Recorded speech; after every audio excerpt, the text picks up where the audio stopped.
My dog is being so noisy. Shut up. That was your dog? What is going on? Yeah, he's like, making dog noises.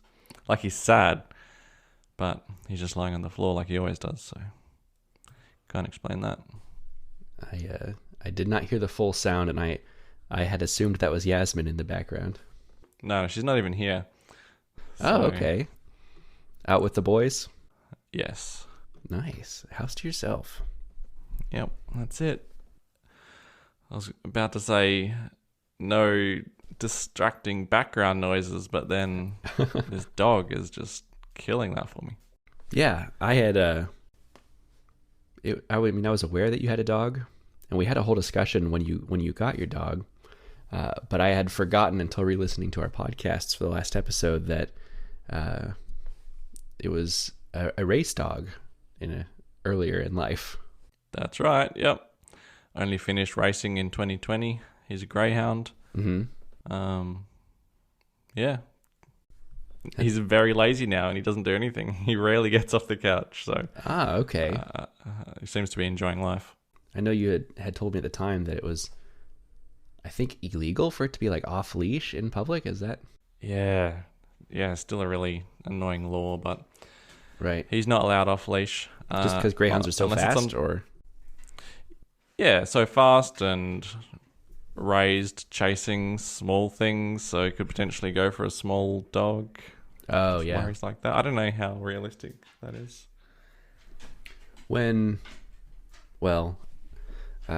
Growing up, we had a couple terriers, which I suppose terriers are more of a hunting breed, but were very not used for hunting.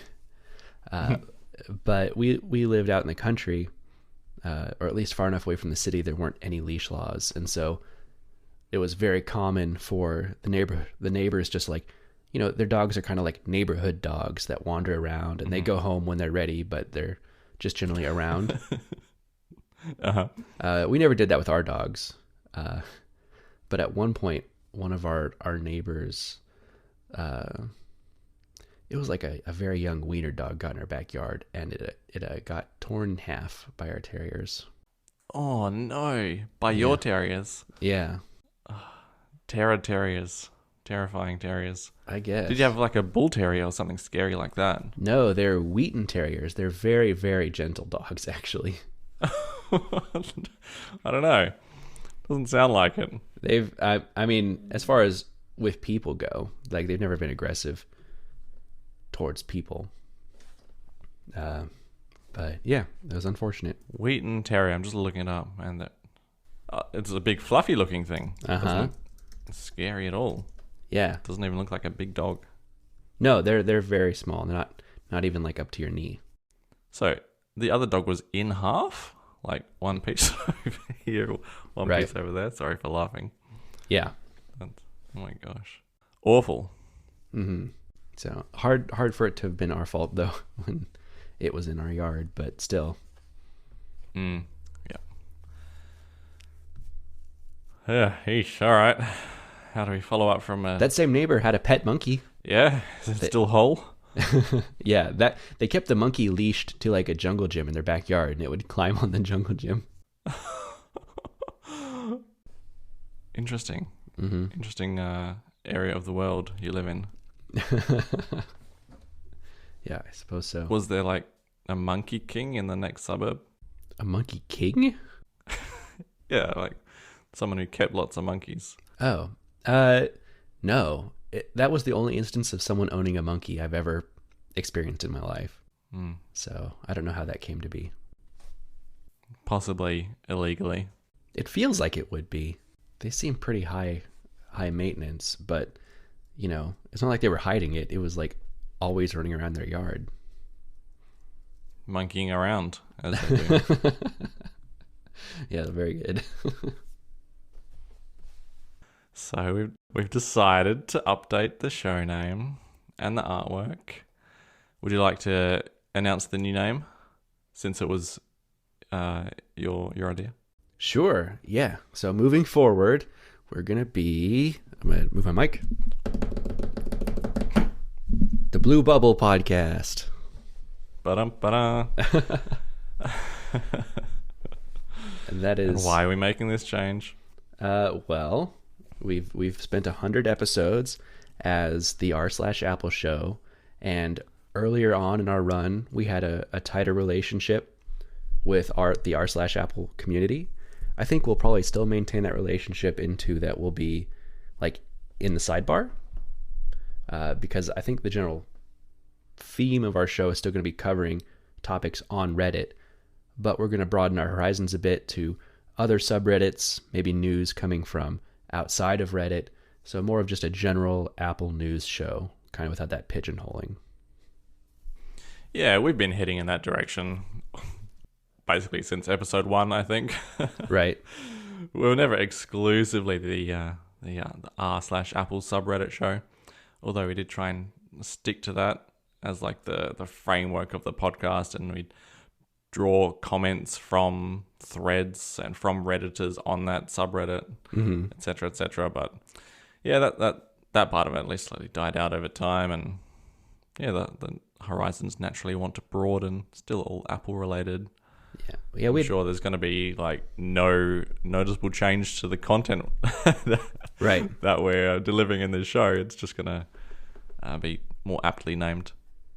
Yeah, we had gotten to the point where we were kind of like, it wasn't strictly the top posts of r/Apple. We were kind of picking and choosing what we wanted to discuss anyway. So yeah, sometimes you wouldn't even find 5 good posts in the last fortnight on Reddit. Right. Yep. So that does mean that our socials will update. I think our YouTube channel is going to stay the same, since it never actually got like a real channel link to it. We can just keep those random characters and change the branding, and that's fine. But our Twitter is now going to be at Blue Bubble Pod, and our existing Twitter account we'll be linking to that. And then our new subreddit for posting show notes is going to be the same, reddit.com/r/Blue Bubble Pod.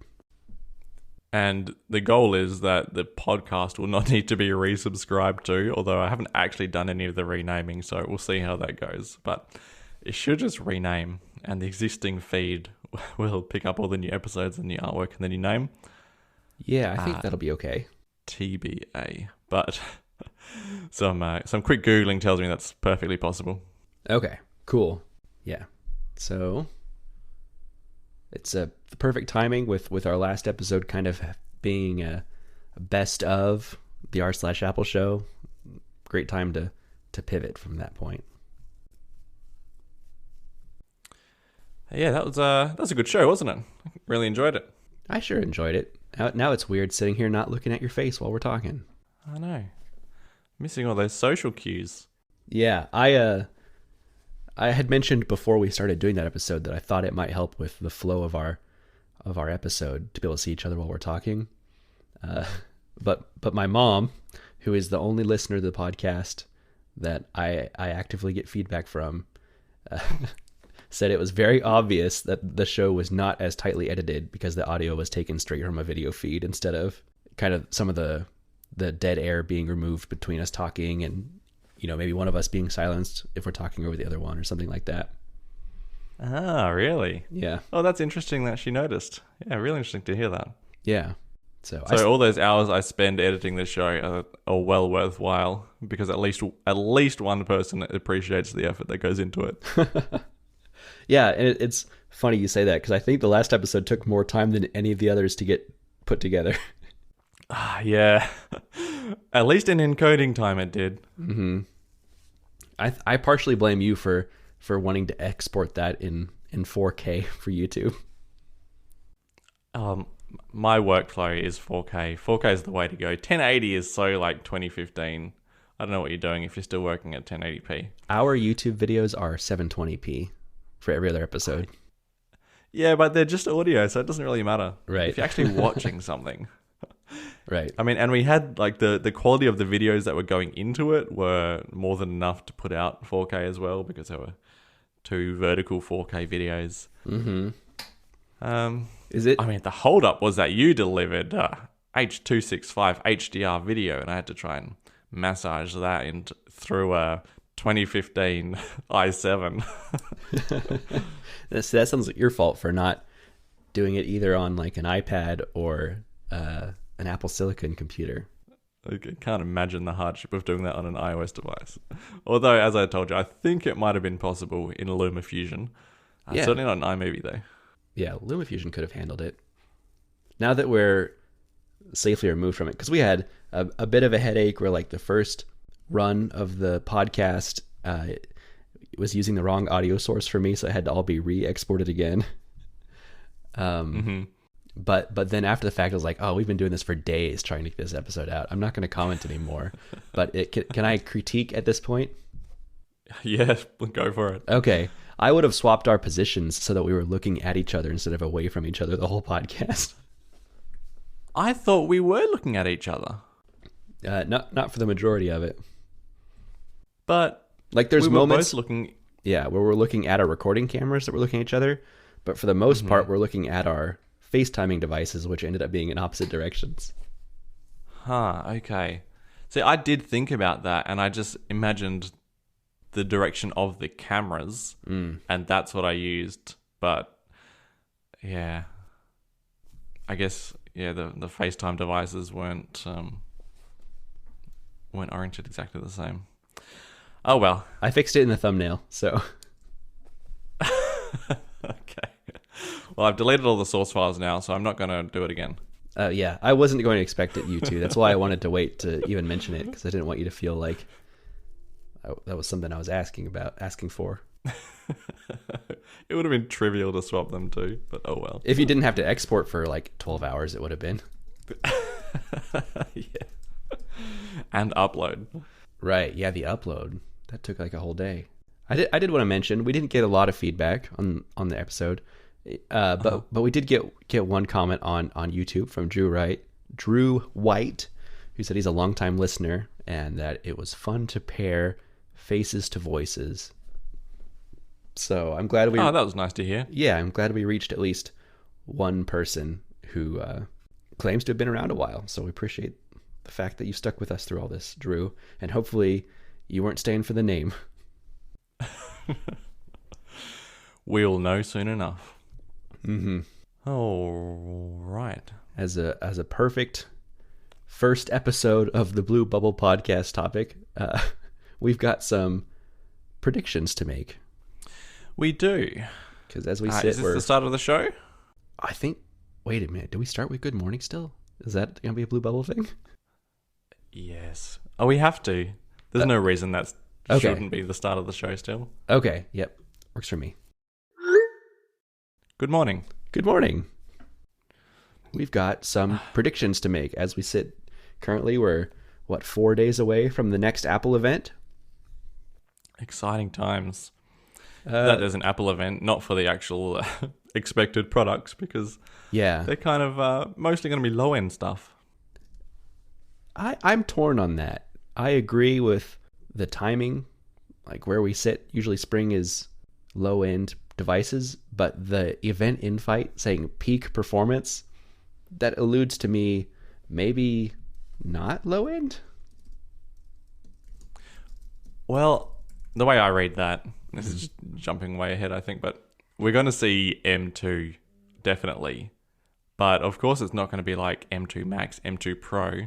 So we're getting a peak at the next generation of performance. So M2 naturally going to outperform the M1, but in single-threaded stuff, but it's not going to outperform the Pro and the Max when it comes to multi-threaded stuff. So it's the peak at performance for the M2 Pro and Max, which will come out probably like WWDC or October this year.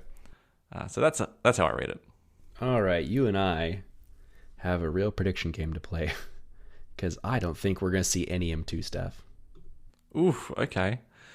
Should be interesting then. Yeah. All right. I had a slight idea about changing the theme. Still do a prediction game, but don't bother scoring it. Ah, okay. You say that as I'm making the scoreboard in the Notes app. Oh, really? I actually didn't see that. I don't have Notes open. Oh, okay. That's fine. And I'm not just saying it because I've lost every time we played this game. Okay. I swear to God. That's fine. We have a hard time accurately scoring things anyway. So we can just kind of put our predictions out into the ether and go from there. Yeah. That saves one of us the mental power of having to be typing the predictions in as we go anyway. Yeah, and it's kind of like dead air time as someone, well, not really, but kind of like you do talk about it as you're typing it in, and I don't know if the listeners are particularly interested in that. Right. That sort of thing. We'll see how it goes. Yep. All right. Well, you want to just like take turns then, saying what we think's going to happen? Yes, let's do it. Product by product. Shall we start with, what do we think the first product's going to be? I'm going to start with what I think is the most obvious one. Is going to be the next generation iPhone SE. Mm-hmm. Yeah. With on board with you there. Okay.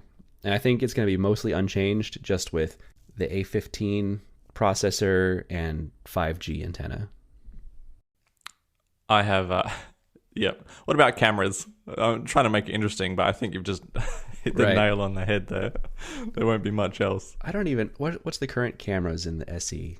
Is it still like iPhone 8 quality, or did they get to like, I don't even know if 10R is better than A8? Well, as I quickly Google it, before I get there, I think it's the iPhone 11 camera, is it not?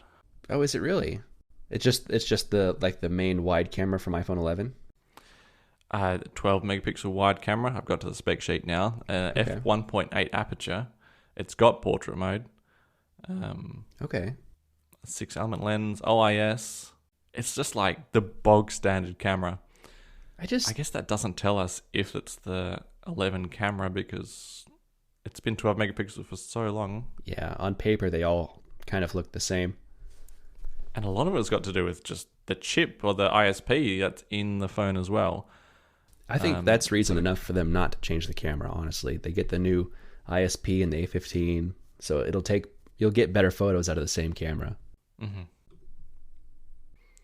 So the only thing that I think could be interesting that they might do is if they opt to leave the current SE in the lineup as like an even lower price point, like a $200 iPhone.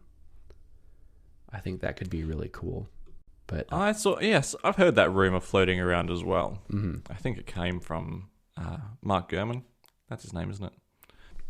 I think he at least pointed out it's a possibility that they could do that. I don't know that he had any rumors to that effect or not. Yep, I think that's right. I would be extremely surprised, though, if they kept it around, because people who are looking at these low-end phones are looking at the price as the selling point. They're not looking at the phones side by side and going, oh, this one's 4G, this one's 5G, this one's A13, this one's A15. Like, they're just looking at the price. And if the iPhone SE 2 sticks around, why is anyone going to buy the SE 3? There's no reason. That's true. Like, even as a tech enthusiast, if you told me that like iPhone 14 isn't going to have 5G anymore, I would not be like disappointed by that. I wouldn't feel like I'm out anything. Yeah. So, although at the same time, maybe as a less informed consumer, you see 5G and you go, oh, that's better. I got to get that one. But I guess not at that price point. But if you're even thinking about that, I think you'd go for the next iPhone. Yeah, I think you're right. The 12 probably, because the 12 is still like a pretty cheap phone. Actually, the iPhone 11 is still in the lineup as well. Gee, okay. Yeah. But yeah, if you're looking at 4G, 5G, iPhone 12 mini, still a cheap phone. I don't know. If there's one place that the iPhone SE 2 is going to stick around, it would be like what the long rumored emerging market phone is. So like, I don't know, India and Brazil and Russia. Those same markets that got like a 8 gigabyte iPhone 5Cs. Yeah, that makes sense. But yeah, we saw what happened to that strategy with the 5C. That phone like didn't do well, and then was dumped. Did it not do well in the other markets either? I'm not sure in those emerging markets. I'm basing that off no one has it and no one ever talks about it as my reasoning for it didn't do well in those markets. I have one. Yeah, but you have every iPhone. Yeah. Okay. So I think we've kind of fleshed out the same phone with 5G and the old one's going away. I think the biggest weakness of this, and it's the same weakness the current one has, is the battery life. They're using iPhone 8 sized battery, which is like 1800 milliamp hours, and it's already struggling to give a day's worth of battery life with these newer processors. And so I feel like adding 5G is really going to hurt unless they find a way to get a bigger battery in this phone. Well, there is the benefit if it gets the A15 of the A15 being pretty good with the battery. Like the iPhone 13s are That's true. Battery champions. Yeah. Okay. Maybe the A15 will be the saving grace, even with 5G then. Yeah, like still bad battery life, but just those two factors kind of negate each other. Plus 5G minus A15. And we get the same great all-day battery life. Yep. Word for word, what's going to happen, I'm sure. All right. So do you want to choose the next product for us? Well, it seems pretty inevitable that we're going to get the next iPad Air as well, I think. Yep. Because the previous iPad Air was released in late 2020. So it's getting a bit long in the tooth. Since then we've had an update to the iPad Pro, iPad Mini, and the standard iPad, right? All of those have had updates. Yeah. Yeah, and at this point, depending on which specs you're looking at, actually, I don't even know if there's any specs you can look at that the iPad Mini isn't currently better than the Air, besides screen size. Yeah, so the Mini's got the A15, the Air's got the A14. Right. The Mini has center stage. The Air is the only iPad in the whole lineup that doesn't have center stage still. So that's the front-facing camera, how it's an ultra-wide and a high megapixel camera, right? And it moves around as you're calling. Right. Yeah, even the base iPad has that. That's right, even the base iPad. And the Air's still stuck with the, I think, 7 megapixel front camera with not ultra-wide field of view. So, yep. Yeah. I mean, it's not a bad iPad, the iPad Air. It's still reasonably modern. I was actually surprised to see it had like an A14 and these cameras coming out in 2020, but yeah. Already has USB-C, but doesn't have 5G. So I suppose it'll probably jump on the 5G bandwagon as well. Yep. Yeah, for sure. And I honestly think that's all it needs.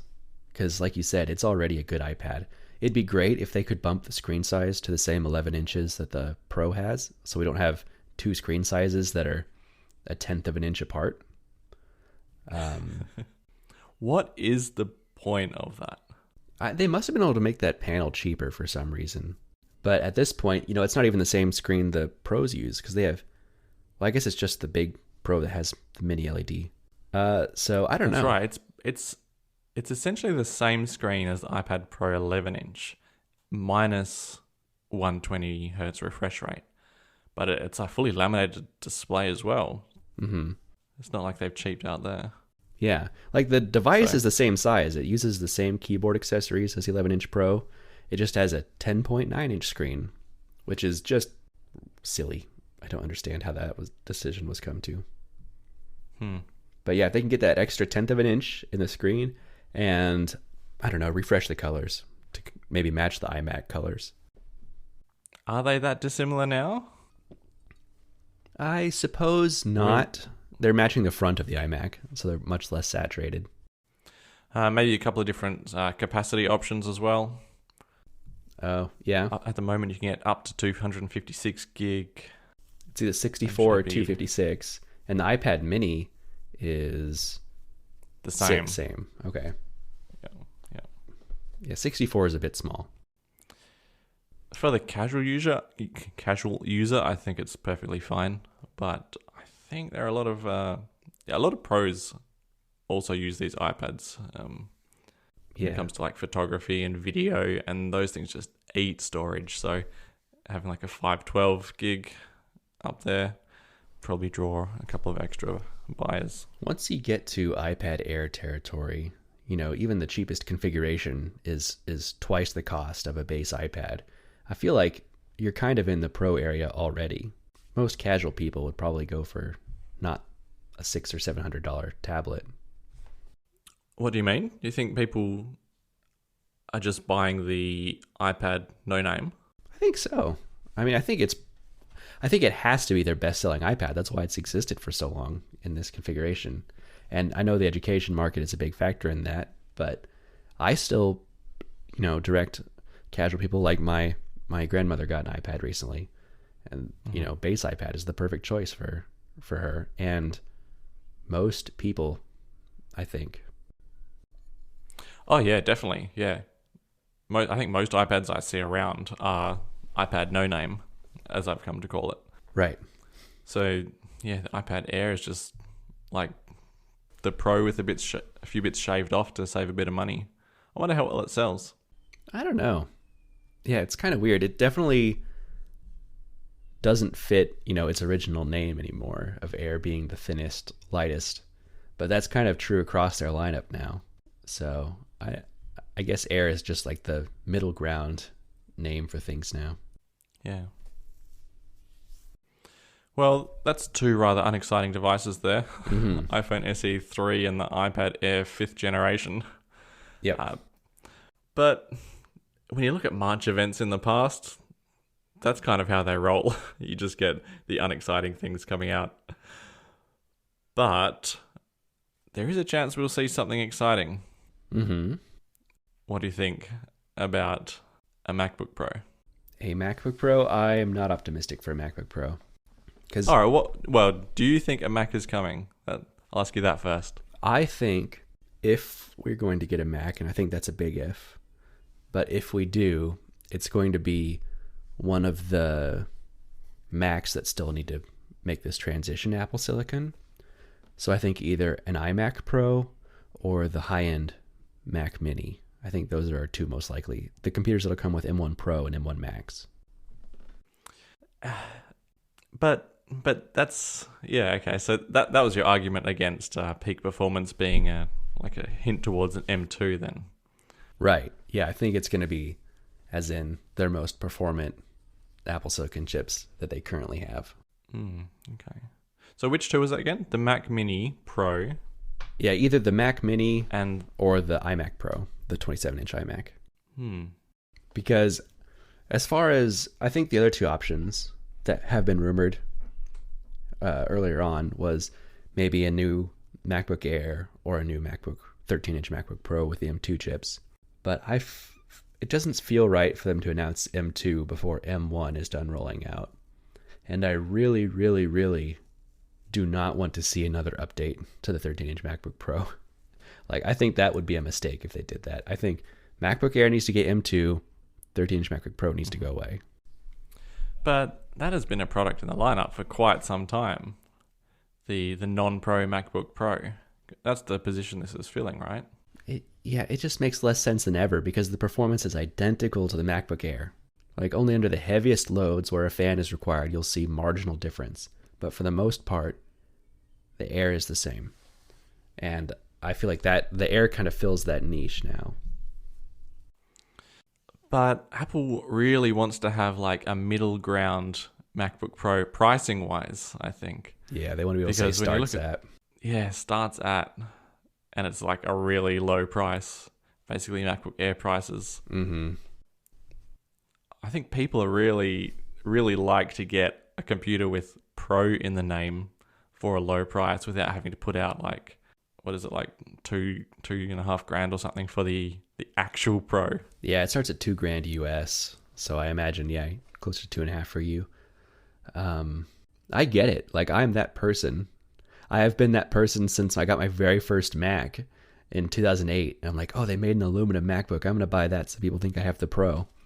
But if that were the case this year, and they released both the 13-inch MacBook Pro in what is rumored to be the exact same body, just with a new chip, and the redesigned MacBook Air, I would go for the MacBook Air every time. Yeah, there's another reason they might want to get rid of the current design, though, is that it's got the touch bar still. It's the last thing with the touch bar left. Right. I mean, even if they kept the current design and changed it to function keys, though, I don't know, it's still silly. Because they have 13-inch MacBook Pro body designs with function keys. That was a configuration you owned for a while. It was. So anyway, I think that, I don't know. I totally see them doing that, but I think it's very silly and no one should buy that. It's probably the best-selling MacBook Pro they've got. Yeah, I'm sure it is. I mean, I bought one, but so did I. Only because I'm talking about the M1 version. Okay. You bought the M1 Air, which was a good choice. I bought it because I liked the touch bar, and I thought it had a future, and it clearly didn't. But given the same choice today, especially if it was put up against a redesigned MacBook Air in colors, I would definitely pick a colorful computer. Ooh, imagine that. That's going to look great when it comes out. I'm so excited for that, yeah. But I don't think it's coming next week. And what about the Mac Mini Pro? So you do think that's going to come? I think if we see a Mac, which I don't know that we will, it will be either the iMac Pro or the Mac Mini. I guess, or both. Both of those. Well, the Mac Mini, I don't know if we'd see the redesign for the Mac Mini. Maybe we would see a redesign, but they might need more chassis space for cooling, so they might end up using the old Mac Mini design. But the iMac Pro would obviously be redesigned for Apple Silicon. So, but yeah, the larger iMac Pro, as we'll call it. Yeah. I just think they need to start. They've got this M1 Pro and M1 Max. They've put it in the MacBook Pros. Now they need to put it in other things. I kind of had the idea that the chip that was going in the Mac Pro, whatever that's going to be called, the M1 Super Pro Max, might also be available in the bigger iMacs, and then those would adopt the Pro name naturally. And then just because they were doing that, I'd kind of lump them in my mind as a WWDC release, because that's when the Mac Pros get announced. Yeah. I mean, I could see the iMac Pro maybe getting. In my head, I've been borrowing Apple's old nomenclature and calling them like M1 Max, Quadro, and Duo. But I see those being the Mac Pro chips, which is like 2 or 4 of the M1 Max dies, and then at that point, once the Mac Pro comes out, maybe we'll see another high-end iMac Pro with like the Max configuration is like maybe a Duo. I don't know how much room, how much capacity for cooling they're going to have, especially if it gets as slim as the smaller iMacs. But just thinking about them trying to keep on their roadmap and their timing of being done with the transition by the end of this year, if they got the iMac Pro and the higher-end Mac Mini, that just leaves Mac Pro to be announced at WWDC to come out at some point in the fall, I imagine.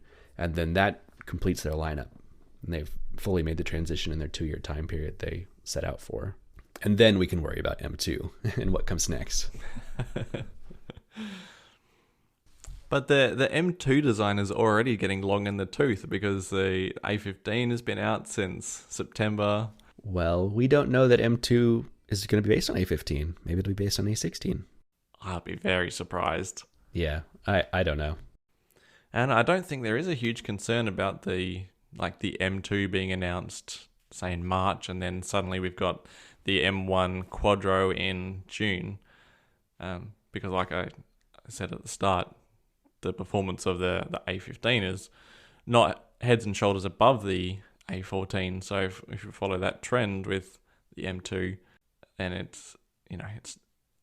it sounds weird with the names, but when you look at it for a couple of minutes, it's not like you're not buying your iMac Pro or your Mac Pro because you're waiting for the M2.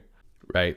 And maybe they'll make the naming even more convoluted. No one says it has to be M2.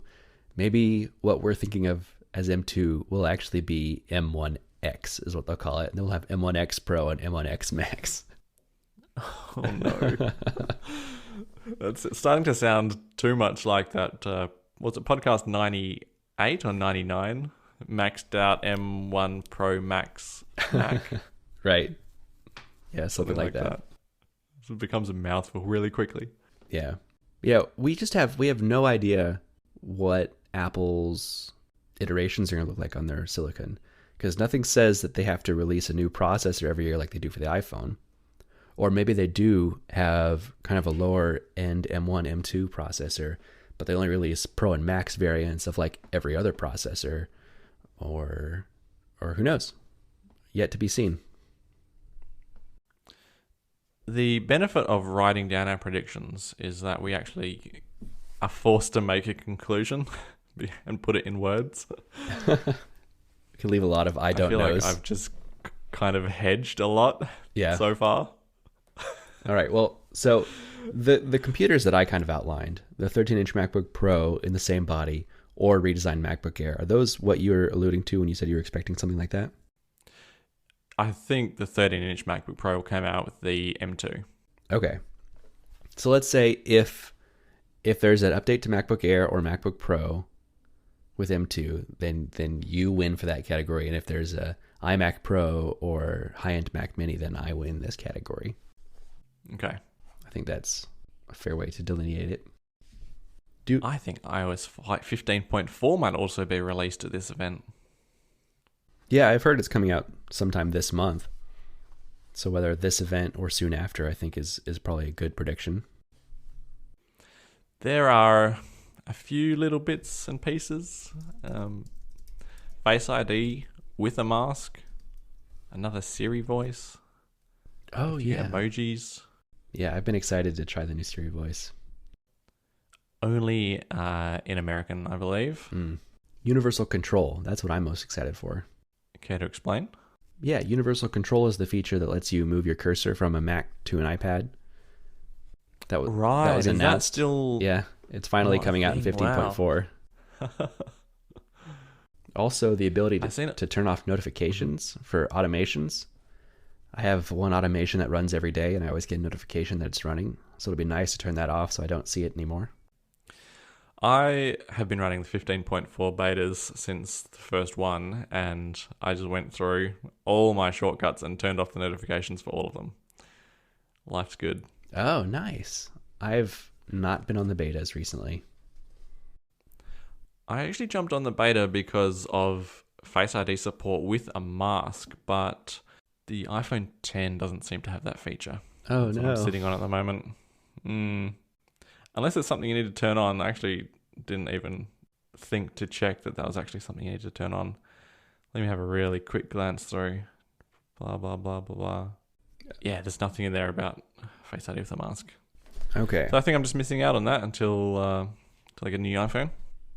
Remind me where your phone situation is at, because I don't think we caught up completely to your broken devices. In the last episode, your iPhone 12 had a smashed screen. Your 12 mini, right? And now... The 12 mini had a smashed back. And now Yasmin has that, and you have the 10 back from her? That's it, yeah. So at one point, she had the 10 and broke the screen on that. And then when I took it in for her, I kind of gave her my 12 mini temporarily. And then she tongue-in-cheek refused to switch back with me. And so I got back on the 10, which is the phone I bought on launch day for almost 5 years ago now. So incredible that it's lasted this long. Although I'm suffering when it comes to battery life now. I think it's down in the 70s for battery health. So yeah, time for replacement. When you actually use it, I can get through editing this entire podcast on the phone, but I'm pretty close to red or in the red by the end of it. So that'll give you an idea of how long it lasts in actual use. It can't be that expensive. You should have gotten the battery replaced when you had the screen done. See, I got the screen done at a little kiosk, so I mean, I wouldn't have got it done by Apple. I could have got a third-party battery. I've actually never had a third-party battery installed before, so I just have been wary about doing it. I think lots of those little kiosks do batteries too. I don't know if the one you went to, but I've seen shops offer that in the past. Yeah, I bet they would, but I'm just worried it's going to be a battery that's been sitting on a shelf for 4 years already, and it's going to be as bad as what's in there. Yeah, that's a valid concern, I suppose. Look, if it gets bad enough, I'll go down that route, but I'm half expecting to have bought a new iPhone by that time anyway. Yeah, now you have to get whatever comes out this fall. I was thinking during the week, what would make the new iPhone an instant buy? You probably never have that thought because you just always get it. Right. Because you have to have the newest and greatest. Yeah, don't have to think about it. I concluded that USB-C would make it an instant buy. Okay. Because then basically everything in my life is going to be USB-C. the one port to rule them all. Yeah. And as someone who imports photos onto their phone with the SD card to Lightning, that thing is excruciatingly slow to use. Yeah, because Lightning's still USB 2.0. Yeah. I think there was a 3 variant at one point, but yeah. Maybe in the phones Pros. it's 2. iPad Pros. Yeah, I think the Pro with Lightning, Yeah. Yeah, I think it's overdue for that.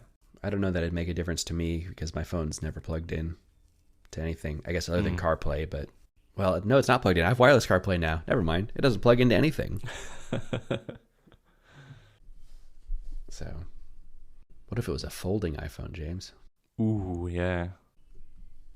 That would be cool. There have been too few rumors for that to come true. Yeah, it sounds like, and, you know, how wishy-washy this stuff is, but the last I'd seen maybe a couple months ago is that folding iPhone has been pushed out to like maybe 2025 they'd have one ready. Mm-hmm. So I think maybe by that point the fad of folding phones will be over anyway. Like, if it is indeed a fad.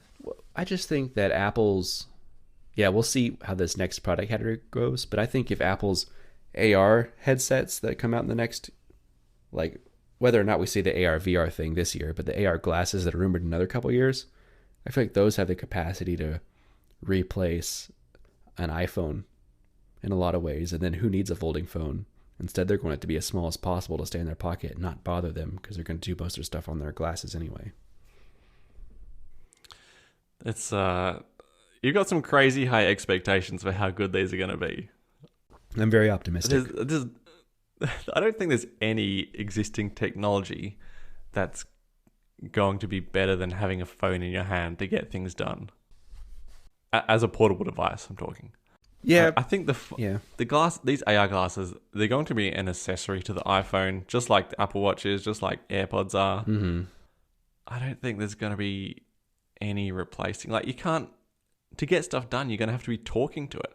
Unless there's some crazy technology where it's just monitoring your brain waves and just doing what you think. Well, but that's probably 20 years away.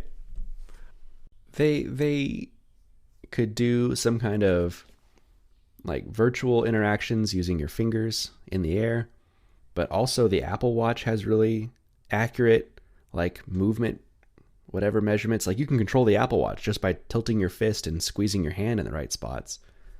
And I feel like that is a precursor to some kind of augmented reality controller. So are you picturing people like sitting on a bus stop, sitting at a cafe, and they're like Minority Report, their hands in the air in front of them, like dancing around, controlling something that only they can see? I mean, maybe not something that complex, because like I said, if you can do it all with just tilting your wrist, like you could be sitting in a chair with your arms in the armrests and just one hand is like tilting back and forth slightly, almost like you're moving a mouse, right? And then you squeeze to click or select or whatever. It could be that subtle. That would be amazing, wouldn't it? An invisible mouse. Yeah, basically. I don't know. I'm very optimistic. And I feel like I'm setting myself up to be very disappointed by whatever Apple releases in the next year or two, but that's what I'm hoping for. Or maybe we'll see it on the 8th, because the event is called Peak Performance. P-E-E-K, as in take a look through your AR glasses. It could be a thing that's announced for later in the year. There have been rumors that the VR glasses are like a this year product, so I feel like that's a WWDC announcement at the earliest, but yeah, I would certainly be excited. I know that they've done this before, but the event page has a little Easter egg whereby you tap on the Apple logo and it launches a AR experience. Yep, they've been doing that for a couple years, since the end of 2020. But yeah, it seems like everything's still pointing in that direction. I'm gonna run through a couple, like, I think given things we're gonna see. I think we're definitely gonna see a new like spring refresh for the iPhone cases and Apple Watch bands. Like, whether those are announced. Are we back to the event now? Yeah, the March event. Sorry. Okay. Pulling us back on the rails here. I think, yeah. So something we see every year: new cases, new watch bands in their spring colorways. Something I don't know if we'll see or not is a new color. Usually we get a new color for the iPhone in spring. Last spring was purple, was it not? Mm-hmm. Purple, and then the years prior were all product red we got in the spring. Mm-hmm. But I think we have both of those now, so I don't know what we'd get this year. Yeah, just going to ask, what do we have? Let me take a look here. iPhone 13 would be getting it. The Pro... Oh, there's no purple Pro or a red Pro. They've never added a color to the Pro in the spring, though. It's always been the base model iPhone. Again, there's no purple. Oh, that's true. There is no purple. That's it. The purple iPhone. All right, you say purple. I'm going to say it's green. I'd like to see a green iPhone. I miss the mint green color the iPhone 12 came in, so I'm hoping that we get something like that.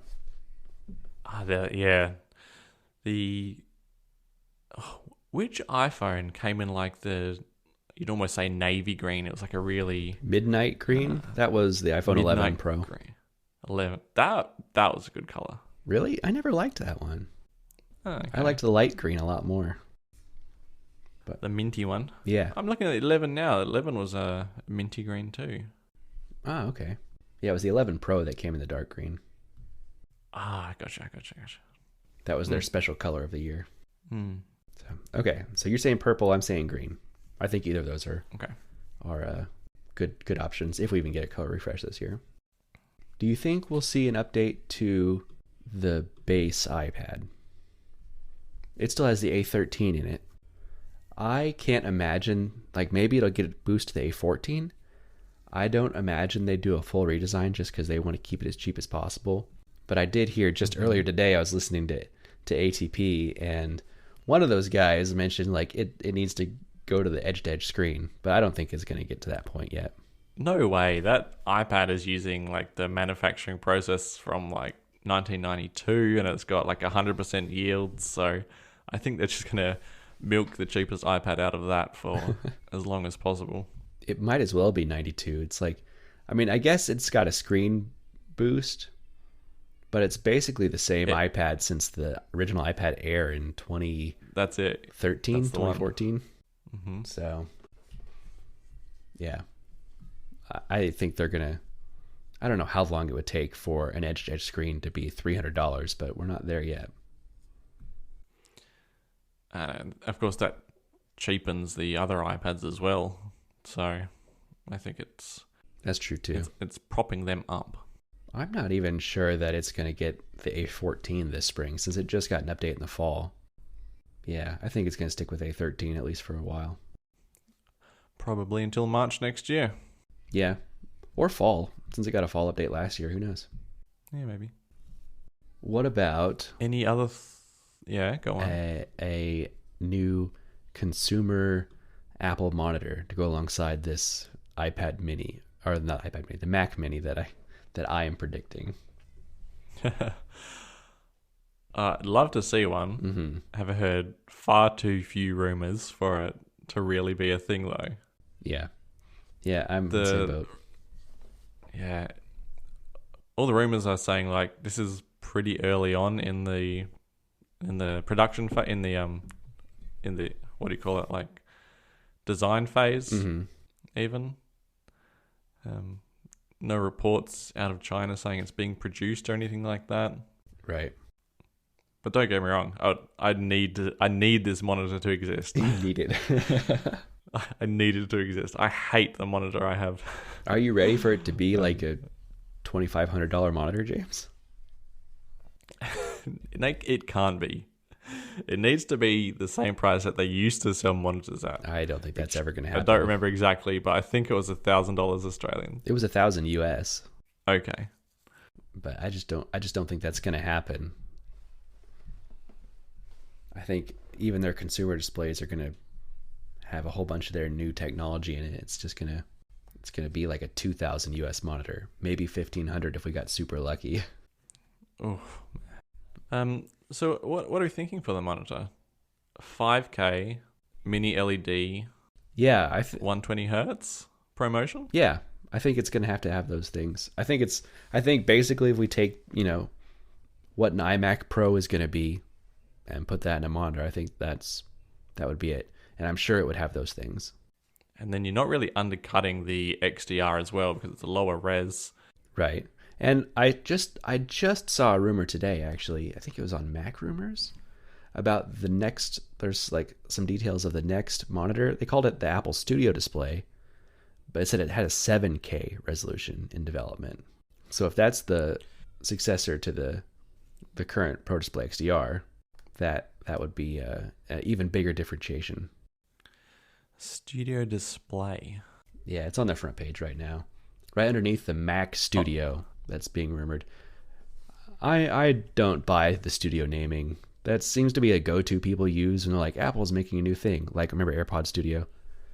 I think this 7K is probably the update to the Pro Display XDR, and then this Mac Studio they're talking about, which is like a Mac Mini Mac Pro hybrid, will either be the Mini Pro, which I think will just be the Mac Mini with the M1 Pro and M1 Max, or this is the new Mac Pro with Apple Silicon. I just don't buy them actually putting Studio in anything. Microsoft has already used it, have they not, in the Surface line of products? Although crossovers never been something that's been avoided since there's also a Surface Pro. Right. But yeah, Surface Studio exists. It doesn't sound like a name they'd use, does it? I mean, the Studio, as far as I'm aware, the Studio branding originally came from Beats. And so some of the Beats products are Beats Studio. And so that's where AirPods Studio name was being rumored for a while. But I don't know.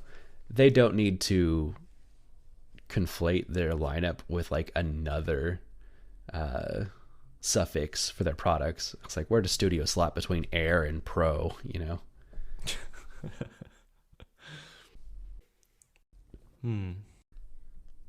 But yeah, I don't think we're gonna see it either, though.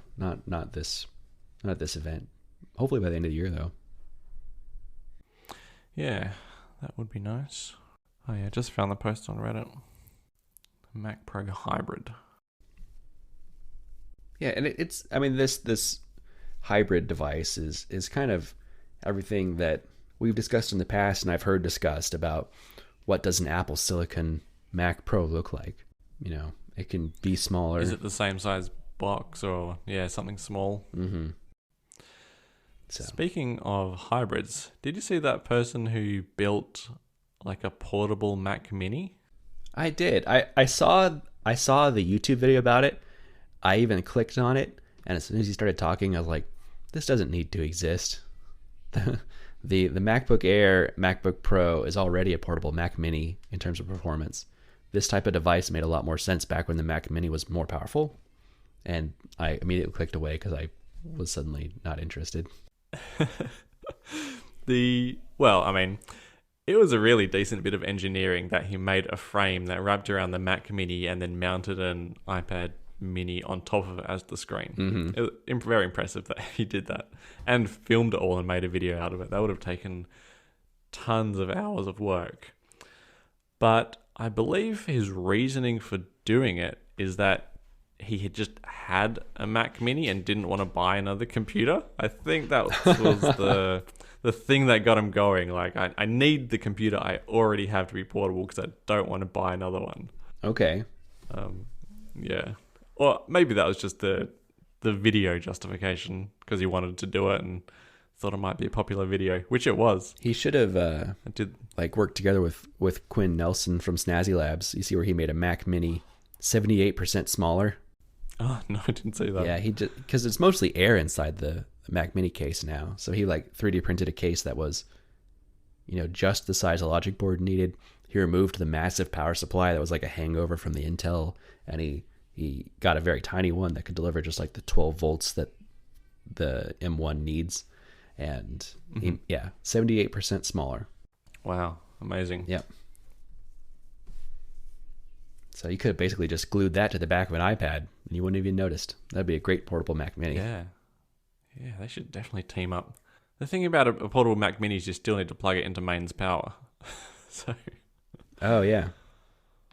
yeah. Well, I mean, yeah, like I said, he said it basically just needed 12 volts DC. Like, I think multiple rails of it, but you could get that out of a portable battery, with the right steppers.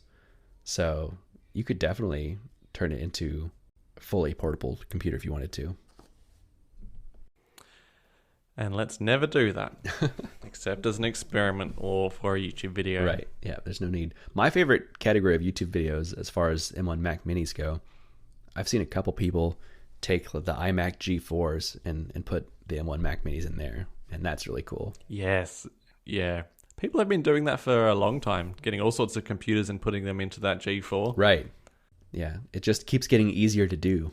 Yeah. So What are they doing about the screen, though? Because the screen on that G4 wasn't that good. Wasn't that high a res. No. So are they keeping that panel? I have seen both. I have seen people just wire with some kind of adapter to use the existing monitor. I've seen people take I saw a project where someone took a big curved monitor and somehow adjusted the spring tension in the iMac Pro's arm so they could hold up this big curved white monitor. Ah, amazing. Yeah, hard to decide what the right solution is, though, because you kind of lose the look as soon as you get a giant monitor in there. Another favorite category is the Mac SE and just chucking an iPad in the screen. Yeah, that's an easy thing to do. It's ridiculous. I think you had someone selling one in your local buy-sell in Australia at some point in the last few years. I remember you talking about seeing one come up. Oh, was that with the iPad in the screen? Oh, nice. Okay. Yeah, because you were asking me if it was a good buy. Really? It had an old Mac Mini in it and an iPad for the screen, and it was in a Mac SE shell. And I think this was one of the episodes that I listened to because it's very fresh in my mind. We determined that the iPad was probably the most valuable part of that because it was using a really old, really cheap Mac Mini, and the Macintosh SE shells were not worth anything because I think I said I like a pile of them sitting next to me when we were recording that episode. Yeah. So they were like the computer for schools, so there were just billions of them around. Yeah, you can definitely get your hands on as many as you want. But as far as the event goes, is that everything? Did you have anything else in mind? No, I actually ran out of things about half an hour ago after we talked about the M2. I didn't really think of anything else that could possibly come. The only other thing I can think of is this time last year we got a Apple Podcast subscription announcement. So maybe there's something in the services kind of category we could anticipate, but I don't know what that'd be. Maybe another exciting sizzle reel for TV Plus shows. Yeah. Maybe they'll tease the next season of For All Mankind. That'll have all kinds of connotations now. Ah, right. With the whole Russia thing. Yeah. Sizzle reel. I feel like I had to explain that to you this time last year. That was indeed one of the episodes that I re-listened to. Okay. And remembered. Yes. I don't think there's anything in the services category that we're expecting. Oh, you know what? I take that back. I've got a prediction. The new Apple Music for classical music. They're going to announce that on the 8th. Ah, yeah. Such a niche market. But it's supposed to be a whole new app. Yeah. And they bought a whole company that specialized in it. So I think there's been lots of rumors about it in the last couple of months. And then the latest version of Apple Music on Android had specific references to it. So I think that it's probably coming this month. It does seem like they are going for just a really dominant position in streaming music and just going for all the features that could possibly make them tier one. We've got the lossless audio in even ridiculously high sample rates, and now classical as a separate thing altogether. Yeah, spatial audio. Spatial audio. They're aiming for dominance when it comes to features. But they're trying to get their dominance back. Yeah, I suppose you could say that too. because iTunes was the place to get music for, over a decade. And then they lost out to Spotify, trying to regain that ground. But yeah, I think that's it. I think at the Apple Music Classical that's the tying the bow on it. That's the event. All right, we have a wrap then. All right. I am James VDM on Reddit and Twitter. And I'm Jellywoot on Reddit and Twitter. And the show notes will be posted on reddit.com/r/bluebubblepod. Hey, we got it right. Did I? It's a little easier now because you have to do r Apple Show or whatever. That's easier. That's it. Less of a tongue twister. That's the whole reason we renamed it, just so we can get that tag right at the end. That was part of the motivation. Not really. All right. Well, this may be the last episode for a while that I have the quality of audio I have now. It might be a little bit degraded in the coming episodes. Tell me. I saw that note in the show notes and piqued my curiosity. Well, as you know, I am in the midst of house shopping. And unfortunately, I have run up against the end of my current lease in the midst of house shopping. Damn. Okay. So what I'm going to do is I'm going to say this as gently as possible with my mother listening, I'm sure. I've got to make the awful transition back to living with my parents in the meantime of finishing my house shopping. That they've very graciously reopened their home to me. I get to stay in my childhood bedroom. But what that means is most of my possessions are going to be going into storage, including what I have determined to be my podcasting equipment. And I'm going to go back to our earlier show setup of using a Blue Yeti and probably sitting like on my bed at my parents' house recording our podcasts. So hopefully it won't be too noticeably bad because I am actually better at recording audio than I used to be, and my Blue Yeti won't be 3 feet away from me while I record. So that'll help a bit, but it's not going to be quite the same setup. Look, our listeners are perfectly familiar and accustomed to not great audio because half of our audio comes from me. And I'm talking through a Blue Yeti, and I've just got crappy soundproof panels like still tossed around the room instead of actually stuck on a wall in front of me. So you sitting on the bed is possibly the same sort of effect as I'm achieving right now. Maybe you'll get even better audio. Maybe I'll throw the covers over my head. That actually works so well, unbelievably well. If it doesn't get too hot in there and you can avoid rustling the blankets, right? That's a good setup. What's great is when I was in high school, I was making videos for my YouTube channel, and I had made a sign that went up on my bedroom door when I was making a video. It said like, "David is recording, it can't be disturbed." It was just a piece of paper with like that scribbled on it that I would slap to my outside my door whenever I was doing that. And my parents, I guess, found that very funny, and so they've saved it this whole time. And so when I return and am recording podcast episodes from their house, I will be using that sign again. That's amazing. Yep. So good that they've kept it. Uh-huh. Now that you've hit the big time too. Yeah. Now I'm a big deal podcaster. So, and in the same strain as my lease ends this month, and so what I'm doing is instead of putting everything in a storage unit, I'm getting a pod, which I don't know if you have that in Australia or not, but it's basically they like take a storage unit sized cube, they drop it in front of my house, I fill it with my stuff, and then they take it away. And what they'll do is they'll store it at their facility for me until I do find a house to buy, at which point they'll deliver that storage pod to my new house.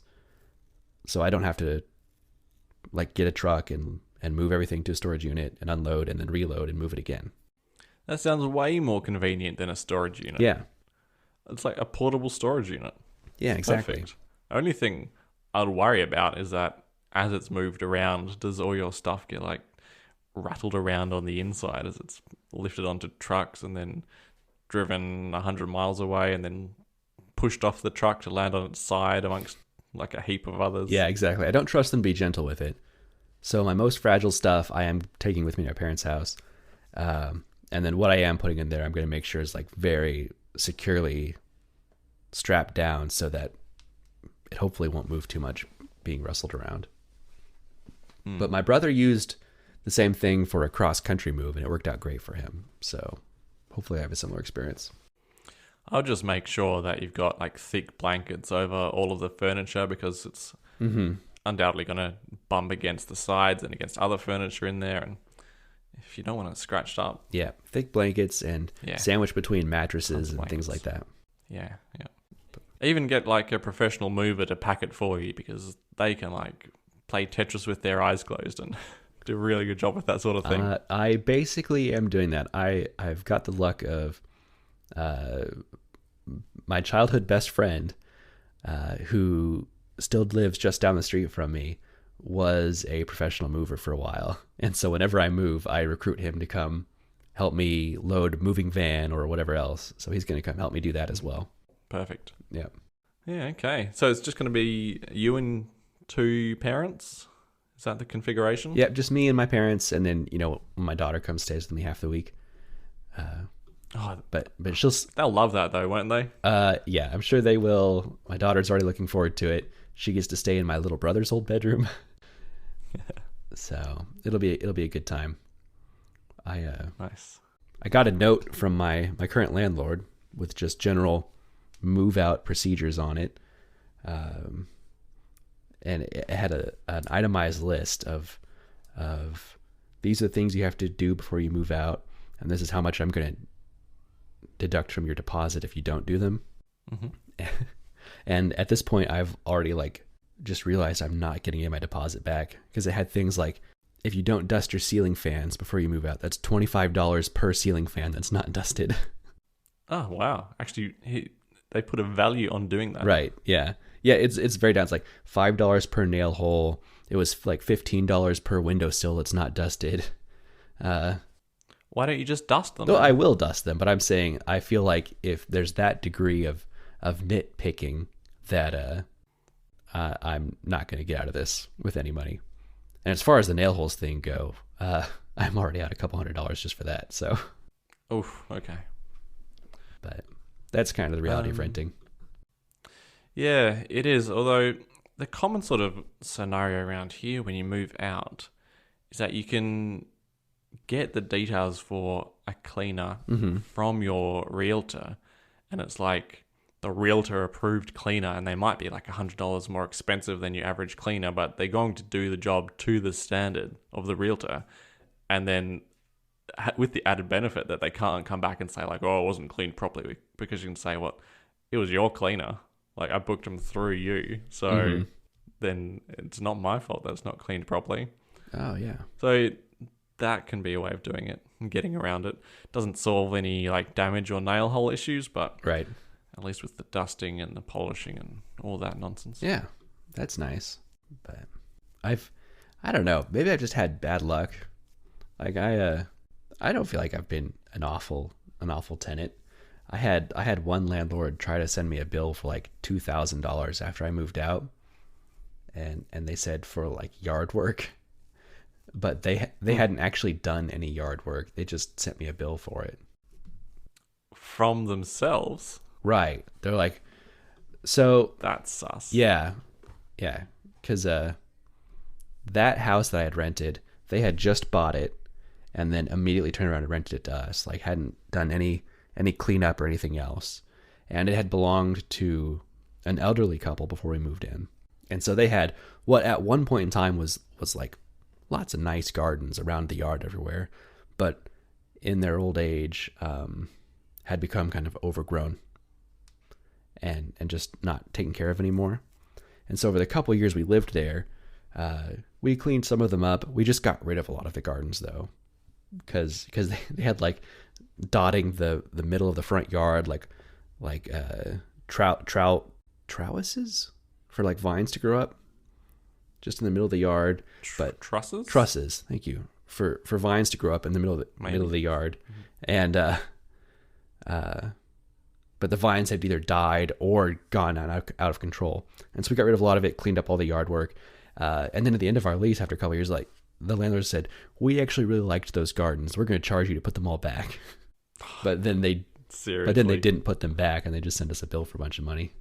So I hope you got out of that. Yeah, what we did was the very mature option of just ignoring them, and eventually they stopped bugging us. I love it.